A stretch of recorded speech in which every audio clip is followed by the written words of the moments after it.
안녕하세요. 2024년 코리아컵 그리고 코리아 스프린트 한번 예상을 해보는 영상을 찍어보도록 하겠습니다. 작년에도 영상을 올렸는데요. 많은 분들이 봐주셔서 정말 감사했고요. 그래서 올해도 이렇게 한번 찍어보게 되었습니다. 간단하게 이렇게 넘어가고요. 바로 본론으로 들어가겠습니다. 먼저 코리아 스프린트 먼저 보겠고요. 잡설 없이 그냥 바로 설명으로 들어가겠습니다. 이제 1번 리메이크, 그 다음에 14번 KI 도리에, 그리고 16번 제스퍼 크로네가 일본에서 오는 말이 되겠는데요. 일단 1번 리메이크가 가장 인기를 모을 것으로 보이고요. 제가 볼 때 이 경주에서 자력으로 입상에 들어온다라고 생각했을 때 이 경주에서는 1번 리메이크밖에 없다라고 생각이 듭니다. 작년에도 리메이크 경주 보셨겠지만 선출입이 자유롭기 때문에 어떤 경주 상황에서도 자력으로 올 수 있는 기록과 타임을 가지고 있고요. 최근 성적을 봐도 해외 원정 갔다 와서 나쁘지 않은 성적 기록하고 있고, 특히 리메이크에 기승하는 기수인 카와다 유가, 이 기수가 진짜 무섭습니다. 작년에 기승하는 모습 보셨을 텐데요. 정말 말을 잘 타더라고요. 이 기수나 말이나 다 궁합이 잘 맞고, 그래서 리메이크는 강축으로 팔리겠지만 인정하고 갈 수 있는 말이라고 생각이 되고요. 근데 나머지 두 마리 일본 말이 있는데요. 이제 KI 도리에나 제스퍼 크로네는 제가 볼 때는 조금 미심쩍은 부분들이 있습니다. 제스퍼 크로네는 전형적인 선행마인데 주로 잔디 주로에서만 뛰었고요. 그러니까 모래 주로에서는 딱 한 번밖에 뛴 기록이 없는 말입니다. 그래서 그런 부분에서도 상당히 불안감이 있고, 거기에 선행을 못 가면은 경주력이 완전히 떨어지는 그런 형태의 말입니다. 그래서 이번 경주 선행을 못 가면은 아무래도 굉장히 좀 힘들어지는 말이라고 볼 수 있고요. 그리고 다음 이제 KI 도리에라는 이 말은 선입형으로 뛰는 말인데요. 나이를 보시다시피 7세고 최근 경주력도 그렇게 좋은 편은 아닙니다. 그리고 1200m 일본에서 뛴 기록을 봐도 그렇게 아주 인상적인 기록은 아닌 것으로 보이는데요.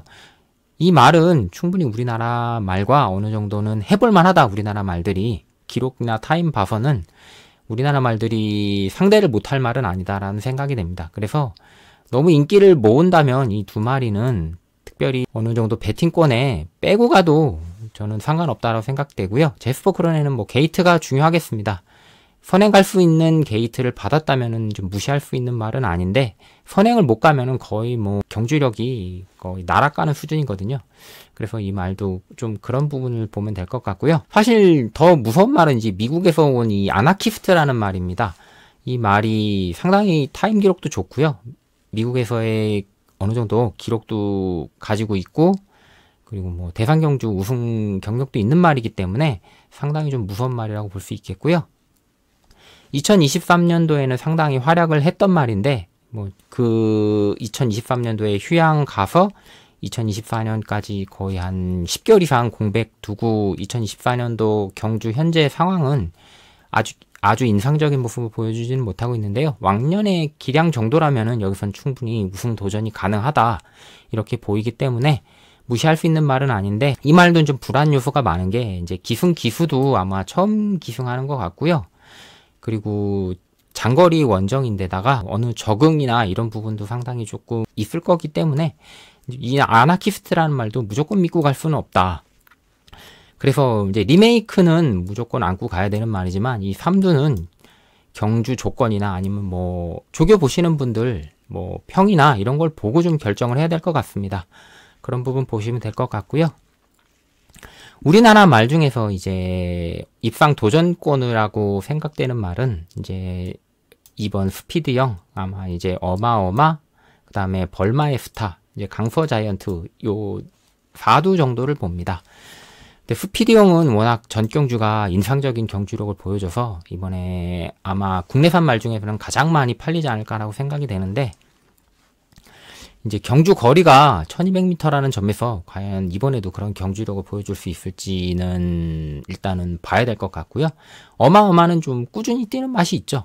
1200 경주 경험도 상당히 풍부하고요. 그래서 이 말도 어느 정도는 도전권에 갈 수 있는 말이라고 보고요. 벌마의 스타는 이제 선행 여부입니다. 이번에 누가 기승을 할지는 모르겠는데요. 기수가 아무래도 스타트를 잘 받는 선행마를 잘 타는 기수가 좀 타줘야 좋을 것 같고요. 강서 자이언트는 최근 상당히 상승세고 전형적으로 제가 볼 때는 단거리나 중거리형 추인마인데 1200m를 최근 2번 뛰면서 상당히 좋은 경주력 보여줬고요. 의도적으로 1200m를 2번 뛴 거라고 봅니다. 이 경주에 나오기 위해서 좀 노린 거라고 생각이 되고요. 그래서 강서 자이언트도 어느 정도는 복병으로 생각해서 볼 수 있다 이렇게 생각됩니다.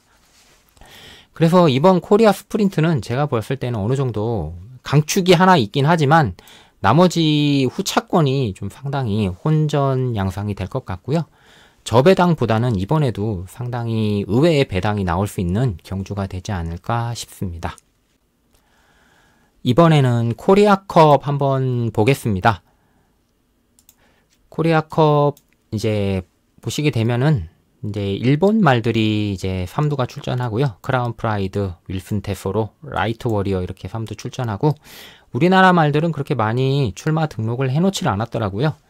아무래도 그동안에 이제 코리아컵 경주를 보게 되면은 뭐 일본 말들이 워낙 강세여서 아무래도 힘들다라고 판단을 많이 한 것 같고요. 그래도 우리나라 말들의 뭐 자존심을 지키기 위해서 위너스맨과 글로벌 히트가 나왔습니다. 나머지 말들은 뭐 볼 필요 없다고 생각되고요. 아마 우리나라 말들 중에서는 이 2마리 정도만 보시면 될 것 같고요. 그런데 아마 이 위너스맨이나 글로벌 히트도 입상권에 들어오기가 상당히 어렵지 않을까라고 생각이 됩니다. 경주 전개를 좀 그려보면요. 이 라이트 워리어라는 말은 전형적인 좀 선행마입니다. 그래서 먼저 치고 나가는 스타일이고요. 뭐 스타트가 빠르다기보다는 뭐 밀어서 선행 가는 스타일이라고 보시면 될 것 같습니다. 그래서 어떤 말이 스타트를 잘 받고 나오던 라이트 워리어가 먼저 뒷직선주로 어딘가에서는 선행으로 밀고 나가는 그림이 그려지고요. 그 뒤를 아마 크라운 프라이드가 뒤쫓을 것 같고 그 뒤를 아마 또 이제 윌슨 테소로가 가게 될 것 같은데요. 뒷직선주로 해서 아마 이 3두가 뭉치는 그림이 나올 겁니다. 이런 식으로 뭐 이렇게 뭉치는 그림이 나올 거고요. 그 뒤를 이제 한국말들이 쫓아가게 되겠는데요. 이 페이스에 한국말들이 쫓아가다 보면은 막판에 아마 힘이 다 소진될 것 같고요. 그렇다고 이 먼저 보내주고 이렇게 쫓아가자니 여기서는 또 타이밍이 늦죠. 타이밍이 늦기 때문에 우리나라 말들로서는 이 1800m 거리는 쉽게 일본 말들을 이기기가 좀 어렵다라고 생각이 됩니다. 그래서 일본말 3두 간의 싸움으로 좀 전개가 될 것 같고요. 아마 이제 카오다유가 기수가 기승 예정인 이제 윌슨 테소로가 아마 최저배당으로 팔릴 것 같고요. 그 다음에 이제 아마 크라운 프라이드가 팔리고 그 다음에 라이트 워리어가 팔릴 것 같은데요. 제 생각에는 이 3두 간의 싸움으로 뭐 가볍게 끝나지 않을까 싶고요. 글로벌 히트가 뭐 최근 상승세고 좋긴 한데 뭐 국내에서도 압도하는 경주력은 아닙니다. 뭐 계속 뭐 대선 경주 이기고 있긴 한데 뭐 굉장히 차이가 적게 이기고 있기 때문에 이 경주에서는 좀 쉽지 않은 싸움이 될 것 같다는 생각이 들고요. 위너스맨도 상당히 긴 휴양을 하고 나오는 상황이라 컨디션이나 이런 부분에서 좀 어느 정도인지 알 수 없는 상황이고요. 서승훈 기수가 기승도 못할 것 같기 때문에 그런 부분에서도 좀 마이너스 요소가 있다. 그래서 코리아컵 같은 경우에는 일본 말들의 우세 속에 좀 경주가 끝나지 않을까 이렇게 간단하게 예상이 됩니다.